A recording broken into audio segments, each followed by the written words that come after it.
Esto es Economía sin Corbatas. Bienvenidos. En el programa de hoy vamos a dedicar un buen porcentaje a la entrevista que le hizo Adrián Paenza al ministro de Economía Axel Kicillof, un matemático entrevistando a un economista. Entre otras cosas, nos interesa saber qué es lo que hace Kicillof con esos 400.000 pesos que cobra por mes de YPF, según nos dijeron algunos medios. Pero además nos enteramos que no solo eso, sino que tiene otro sueldo que tiene que ver con el CONICET, pues el ministro de Economía además es investigador en el CONICET. Así que les proponemos, van a ver una entrevista imperdible en la que se va a hablar de ciencia, se va a hablar de matemáticas, se va a hablar de estadística, se va a hablar de CONICET. Hacen todo lo posible por no hablar de economía, básicamente. No, mentira, es que todo esto también tiene que ver con la economía. Y en el programa de hoy vamos a hablar de la Revolución de Mayo, porque comienza la semana de mayo, pero vamos a ver el 25 de mayo desde una perspectiva económica. Nos vamos a preguntar qué tuvo que ver la economía en aquella revolución. Como te imaginás, tuvo mucho, pero mucho que ver. Te vamos a contar quiénes financiaban a los patriotas con el dinero de los jubilados españoles. Esto es Economía sin corbata, pero con escarapela. Afloja ese nudo que ahoga tus sueños, que impide que subas, que seas tu dueño. El nudo que corta la línea ascendente, conexión divina, corazón y mente. El nudo que aprieta sobre tu garganta, las ganas de un grito que ya no se aguantan. El nudo que asfixia a los pueblos del sur, recetas malditas que apagan la luz. Comienza así Economía sin corbata. Agustín Datelis, Tomás Luquín, ¿cómo les va? Buenas noches. Buenas noches. Bienvenidos todos nosotros nuevamente aquí a la televisión pública para compartir con ustedes este programa. Como les decía al principio, vamos a tener para ver una extensa entrevista que le hizo Adrián Paenza al ministro Axel Kicillof. Cuando comenzamos este programa, lo que nos propusimos es un programa de economía. Dijimos, bueno, vamos a hacer todo lo posible por tener entrevistas con el ministro de Economía. Estamos apuntando a eso, pero nos propusimos un desafío, que es no hacerle la entrevista a nosotros, no hacérsela yo, no hacérsela a ninguno de los columnistas, nadie del staff, sino invitar a periodistas por fuera de nuestro equipo para que entrevisten al ministro. En aquel primer programa que tuvimos, el elegido fue Marcelo Slotoviazda, y en este caso Adrián Paenza, que no es economista, que es un matemático, pero que pensamos que podía darle a la entrevista un tono particular, una mirada particular, y no nos equivocamos, la vamos a disfrutar. Van a ver que va como por otro lado, por otro lugar, el recorrido que hace Adrián Paenza. Tanto él como el ministro son de hablar mucho, ustedes lo saben y lo van a ver acá también. Tratamos de limitar esto, de ponerle a Paenza los tiempos, decirle, bueno, tenés dos tiempos de 15, 17 minutos, como si fuese un partido de fútbol, como lo planteamos también al principio. Este es el primer tiempo, mirá.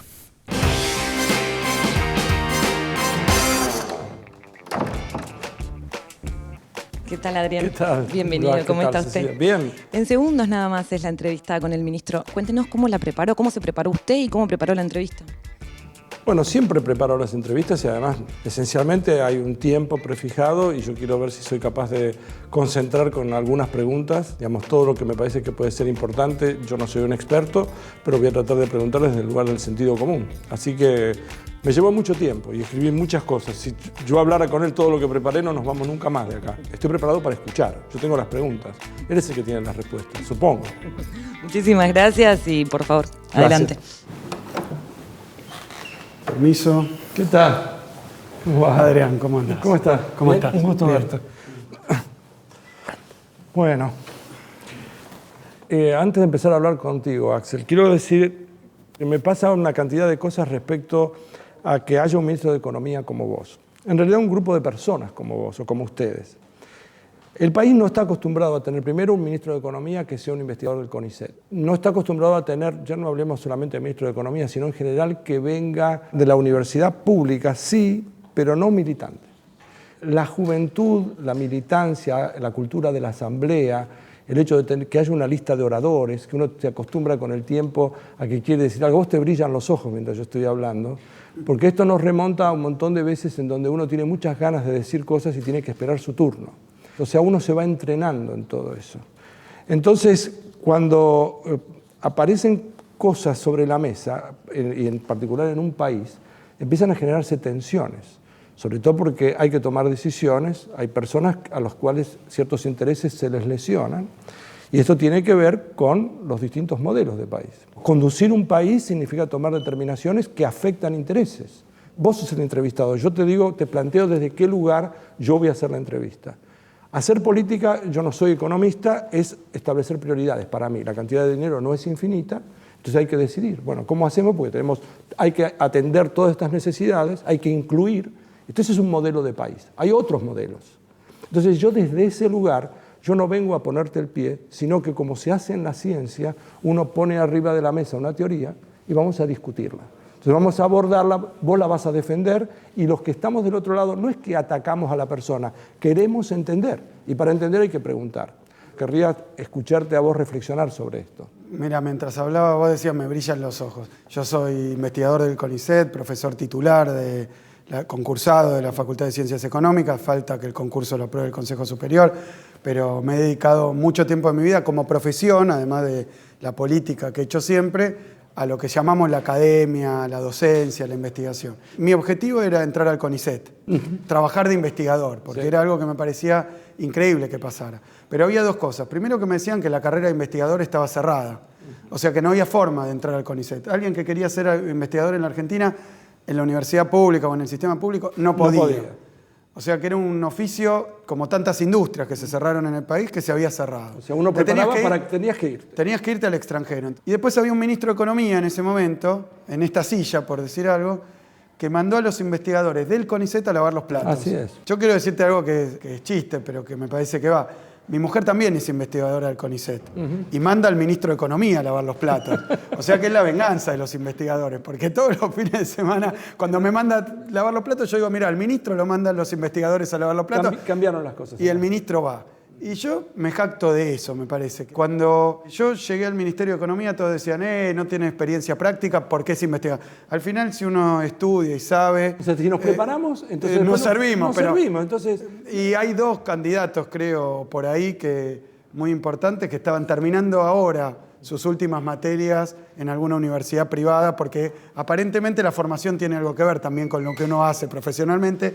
Yo en ese sentido lo que quiero decir es que es una reivindicación y tal vez en mi persona, casualmente, por mi edad, por de dónde vengo, porque he militado toda la vida, porque vengo de la investigación, de la universidad pública gratuita, porque no me fui del país, hay muchos que volvieron también, pero que la presidenta haya elegido el ministro de Economía, alguien que tenga eso, otros dirán, pero para mí simboliza muchas cosas. Está habiendo una renovación fantásticamente grande, que algunos la sintetizan, voy a echar a los ñoquis de la cámpora, con pensamiento casi fascista, ¿no? Porque ahora resulta que hay un presidente que va a venir que amenaza a echar a gente por su pertenencia. Pero digamos, sin meternos en ese lío, vamos al modelo de país. Yo sinceramente, toda mi vida creí en esto.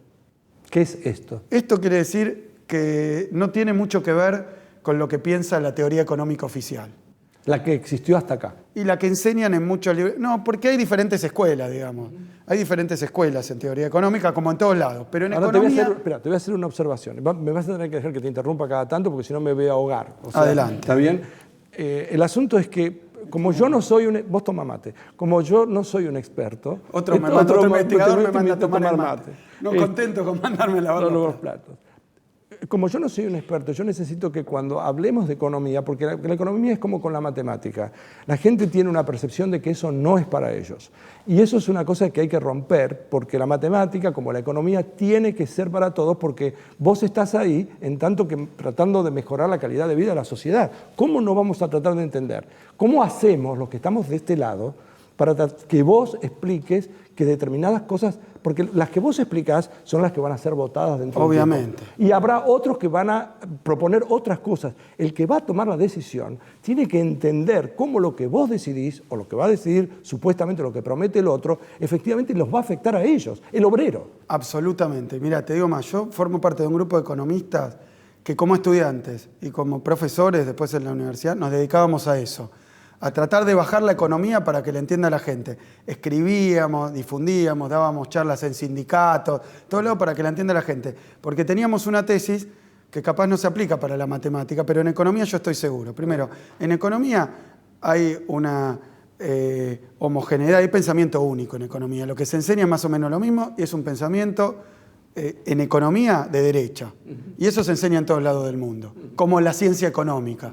Y es mentira, no es la ciencia económica. Hay otros pensamientos económicos distintos muy calificados. Doy un caso. Keynes, el economista probablemente más importante y famoso del siglo XX, hoy pediría que lo vuelvan a enterrar en su tumba si lee lo que se está enseñando en las universidades, acá en la Argentina y en todos lados, los programas que se hacen en Estados Unidos, con libros de texto y manuales de Estados Unidos, con un negocio editorial fantástico.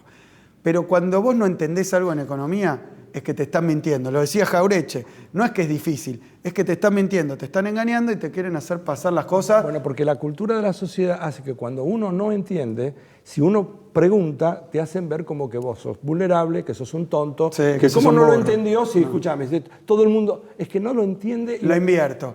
Si el economista no puede explicar para que se entienda, el burro es él, no el que no lo entiende. El burro es él. No quiere contar la verdad. Claro. Está ¿El burro es escondiendo- él o está escondiendo algo? Está escondiendo, O no lo escondiendo puede algo. decir. ¿Qué piensa la economía, digamos, ortodoxa, la economía convencional, la economía, digamos, de derecha de la Argentina? ¿Qué tendríamos que hacer en Argentina?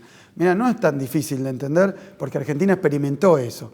Argentina, como tiene su pampa húmeda y sus recursos naturales, tendría que dedicarse solo a eso. O sea, la producción industrial O es sea, algo... nosotros tenemos recursos naturales, lo que tenemos que hacer es sacarlos y venderlos, Sacarlos y venderlos sin, porque sin valor agregado. eso es lo que tenemos que hacer porque nuestras ventajas naturales, comparativas, nos dicen hacer eso. Y todo lo demás, comprárselo a otros que lo hacen. Por ejemplo, todos los bienes industriales, todo lo textil, todos los juguetes, todo, medicamentos. comprarlos afuera, todo afuera. Esa es una escuela económica que se enseña en primer año en mi facultad como una verdad revelada. No te estoy diciendo algo. Como los economistas a veces usamos modelos matemáticos. ¿Pero qué se enseña en Estados Unidos? Esa teoría no se puede enseñar en Estados Unidos. Por supuesto que sí. ¿Se enseña así también? Sí, que pero eso para los países periféricos, porque entonces Claro. ellos, no para ellos. ¿Por qué? Porque dicen, en cada país veamos qué hay. Ah. En Argentina, ¿qué hay? Vacas y tierra. Sí. Entonces, y pradera. Entonces hay que hacer productos agropecuarios. ¿Y dónde están los recursos más calificados de mano de obra, el capital instalado, las fábricas? En los países avanzados. Esos tienen que hacer los bienes industriales. Ah, qué vivo Entonces, que son. qué vivo yo. No, pero no solamente eso. Nosotros tenemos universidades libres, gratuitas. Generamos, digamos, preparamos, logramos de que tener los mejores científicos y después los expelemos del sistema para que los usen ellos. Pero, o sea, es un negocio redondo. Es un negocio pero- espectacular. Entonces te dicen en qué casillero tiene que estar. Y te agrega más. Si uno trata de revertir esa especie de mandato histórico, natural que tiene el país, la vas a pasar mal. Y Porque eso, ellos tienen los medios como para que vos la pases mal. y digo más, eso no sería tan triste si fuera simplemente una bolilla de las facultades. Pero el problema es que es un modelo que se aplicó en la Argentina. En los 90, todo el verso que nos vendieron estaba sustentado en esta explicación. Nosotros no decimos que en Argentina no tiene que haber producción agropecuaria, que no tiene que haber soja, que no tiene que haber leche, que no tiene que haber carne. Tiene que haberla. Lo que no quiere decir, porque la gran mentira no es que en Argentina no podemos hacer eso, y muy bien. El problema es que eso no quiere decir que no tiene que haber producción industrial, porque entonces estamos en ese falso dilema en el que nos metieron, que sos el modelo agroexportador de la época de la vaca gorda de la década del 20, 1920, o la producción industrial de la época de Perón, etcétera. Pero lo que no se puede hacer es las dos cosas al mismo tiempo. Yo creo que lo interesante, y para que lo entienda toda la gente, de estos años, es que Argentina se reindustrializó fuertísimo. Pues pasamos de 25% de desempleo a 7%, metiendo gente en la producción industrial. No porque el campo no tenga que estar. En estos mismos años que reindustrializamos, el campo argentino va a batir todos los récords históricos de producción. Una pregunta, porque vamos a ver cuáles son las consecuencias, porque la idea, digamos, yo estoy de acuerdo. Ahora vamos a ver, tomemos el litio, por ejemplo. La Argentina descubre, tiene salares, yacimientos de litio. Una alternativa de país sería hacer lo siguiente. Acabamos de descubrir un bien natural, lo sacamos, lo exportamos y tenemos un beneficio. Otra manera de verlo es decir, momentito, ¿para qué quiere la gente? ¿A quién se lo vendemos el litio? ¿A Japón, a Corea, a Estados Unidos? ¿Por qué? Porque ellos pueden producir baterías. En este momento el mundo está produciendo una modificación brutal, brutal. Y el litio es una componente esencial para las baterías, para los autos. Es decir, alguien fabrica la batería y la batería de pronto empieza a valer $10.000, $20.000, lo mismo que el auto. Mira, te digo, para que, de nuevo, para que sea claro, porque además lo vivió la Argentina. En la época de la colonia, que éramos colonia europea, nosotros, española, pero que estaba Gran Bretaña como principal potencia industrial y sobre todo cuando, después de la Revolución de Mayo, que ahora viene otro nuevo aniversario, ¿no? Argentina, digamos, se independiza. pero sigue dependiendo económicamente. ¿Qué quiere decir que dependía económicamente? Que acá nosotros hacíamos la vaca y el cuero, pero el cuero iba a Inglaterra, en Inglaterra te hacían hasta el poncho, y te hacían las alpargatas, y te la mandaban de nuevo. Entonces vos tenías la vaca era de los grandes estancieros, que tenían algunos peones, esos eran los que participaban de la cadena de valor de la producción de la vaca, la mandaban para afuera, y después cuando volvía la alpargata la comprábamos todos los demás. Y en el medio venía el valor agregado. Con el litio nos quieren hacer lo mismo. Hay una escuela económica que dice, el litio, vos sacalo, hacés la industria extractiva, tenemos también potasio, tenemos tantas cosas de riqueza natural argentina, y mandala afuera. ¿Qué está haciendo el gobierno? Y lo ha hecho y creo que lo vamos a conseguir. Que se instale una industria en Argentina, con participación del Sistema Científico Tecnológico Argentino, del Ministerio de Industria, del Ministerio de Economía, con muchísimas políticas públicas, que la batería la hagan en la Argentina. Y sí, efectivamente, son dos modelos distintos de país. Pero el economista que piensa que industrializar la Argentina es cosa de gente testaruda, o de peronistas, o de locos de la guerra, o de populistas, o de nacionalistas, la verdad, defiende otro modelo. Y yo creo que eso está en juego, porque la cuestión del campo y las retenciones tiene que ver con esto. Por eso, entonces, esa es la discusión que hay que dar. Porque, digamos, si no, no queda claro. Yo no tengo un problema de que haya gente de derecha en la Argentina. Porque de hecho existe y yo la respeto. Ningún problema. Pero yo lo que quiero... se saque la careta. Vos ponelo arriba de la mesa y decir... Que se saque la careta, perdón, y que suelte el globo. Bueno. Y se siente y diga, yo quiero hacer esto para el país. Estoy absolutamente de acuerdo. Pero Adrián, correte de eso.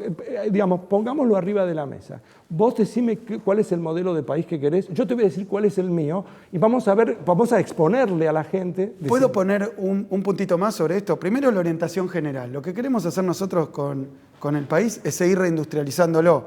Y no es fácil, porque el otro punto es que hay intereses muy poderosos que no les gusta. Bueno, que prefieren hacer el litio. Y déjame poner un elemento más que me parece que también es de economía básica y que aporta. Hay quienes dicen que la Argentina... la política económica, digamos lo que hace el gobierno, la presidenta, pero particularmente el Ministerio de Economía, tiene que estar encaminado a generar más oferta. Es la economía de la oferta, que es el pensamiento, yo creo que conservador en Argentina. ¿Qué dice? Vos agarrás los industriales que hay, que existen, y dales incentivo, en todo caso, para que inviertan más. Regalales cosas. Bajale los impuestos, van a invertir más. Sacá al Estado, van a invertir más. Y fogonealos para que inviertan más. Hay otros que pensamos que no, que el problema es la demanda, que para que el país crezca hay que incentivar la inversión, pero que hay que generar mercado. Porque si no, dígame, ¿para qué cazzo va a invertir un tipo en duplicar la producción si la gente es desempleada, no cobra jubilación, no cobra asignación por hijo, está en la calle y en la miseria? ¿A quién se la va a vender? Entonces hay una economía de la demanda que me parece que lo puede entender todo el mundo, pero que en economía, en teoría económica, también es una disyuntiva muy clara. Argentina tiene que ser solo agropecuaria o no solo industrial, agropecuaria e industrial. Argentina tiene que solo dedicarse a la oferta e incentivar la inversión y ponerle guita a los empresarios, o tiene que ponerle plata a la gente para que haga demanda y eso va a terminar beneficiando a los empresarios. Es otro gran dilema. Muy bien, lo que vamos a hacer es una pausa y lo que te propongo es, porque en el camino para la reindustrialización de un país que fue devastado durante la época del 90, entregado desde los golpes militares, etcétera, el país ha sido entregado. Ahora estamos tratando de reconstruirlo. En el camino y en el proceso empiezan a pasar cosas, que son las crisis de crecimiento. Por ejemplo, la inflación, los impuestos que no son lo progresivos que debieran. Hay una cantidad de problemas que se generan y esos son los problemas que quiero abordar en la segunda parte. Nosotros seguimos con el programa. Tira esa corbata. Me encanta la propuesta de Paenza y estamos atentos a la segunda parte con estos temas que se vienen, pero quisiera bajar un poco de esta primera parte y me preguntaba Agustín, Tomás, a ver quién quiere tomar allí la palabra. Paenza abre el juego por distintos lugares. Me parece interesante este planteo que le hace respecto a la industrialización. Hemos hablado acá de la industrialización y se pone como marco concreto el tema del litio. Como bien decían ellos, algo fundamental hoy para el desarrollo de la industria en el mundo. ¿Es cierto en qué podemos evidenciar que la Argentina realmente está avanzando hacia ese lugar? A no simplemente exportar litio, sino estar trabajando en que tengamos una industria en ese sentido. ¿Y cuánto influye eso concretamente en el desarrollo del país? ¿Cómo bajamos esto que aparecía ahí en la entrevista? Mira, lo que es interesante, la entrevista pasa por varios puntos que me parecen muy interesantes por cómo los aborda. Pasa de la importancia de la política para la economía al principio. Analiza el tema de la industrialización que acabas de comentar, que nosotros acá en el programa lo tocamos. ¿Te acordás cuando hablábamos de los problemas que genera el proceso de industrialización? Algunos de los cuales ahora en la segunda parte también va a hablar, las tensiones de precios, etcétera. Y la necesidad de agregar valor. ¿Para qué? Para que la economía argentina deje de ser dependiente de los productos primarios que exporta, que en definitiva hacen que tu ciclo económico, tu nivel de actividad y de empleo, esté muy atado al precio internacional de esos productos primarios. Entonces, para quebrar con esa dependencia, es muy importante avanzar en términos de industrialización, lo cual implica atravesar y sobrepasar un montón de escollos y generar más valor agregado. Por eso el ejemplo que tomaba Paenza es interesante. ¿Y es verdad, es posible que la Argentina avance en esto concretamente con el litio? ¿Se está desarrollando mira, esto? Durante todo lo que es importante marcar es que todo lo que en los últimos años ha ocurrido es una primera etapa en términos de industrialización, donde, como explicaba el ministro, también la cuestión de la agropecuaria, de la economía, creció muy fuerte y la industrialización también. Ahora empezamos a enfrentar cuellos de botella, internos, externos, escasez de dólares, tensiones de precios, cuellos de botella que tienen que ver con la infraestructura, y ahí es donde hay que trabajar y profundizar la industrialización. Lo que estaba marcando, y es interesante, ese es el camino hacia dónde vamos. Es difícil a veces cuando desde algunos sectores se escuchan cosas que van para otro lado. Y te tomo algo que él marcaba recién, que es muy interesante, el abordaje teórico entre la visión de la oferta y la visión de la demanda.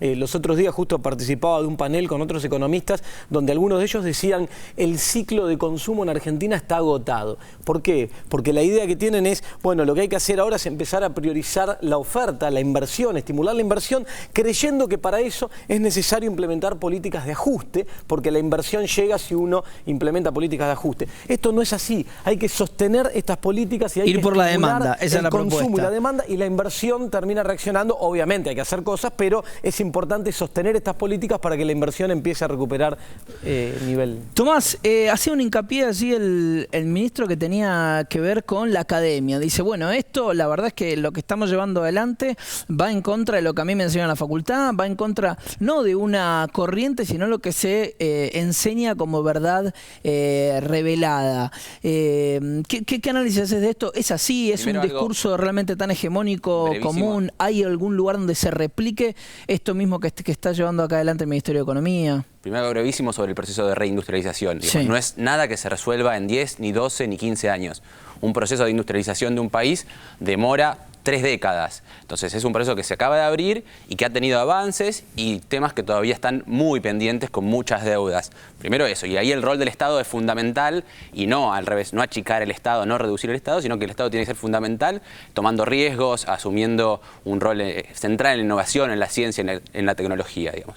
Y después lo otro, en materia de tema científico, yo soy periodista, soy licenciado en economía, pero se siente constantemente la pérdida que sufrió el sentido común, o sea, fue totalmente abandonado el sentido común en economía y está dominado por el neoliberalismo.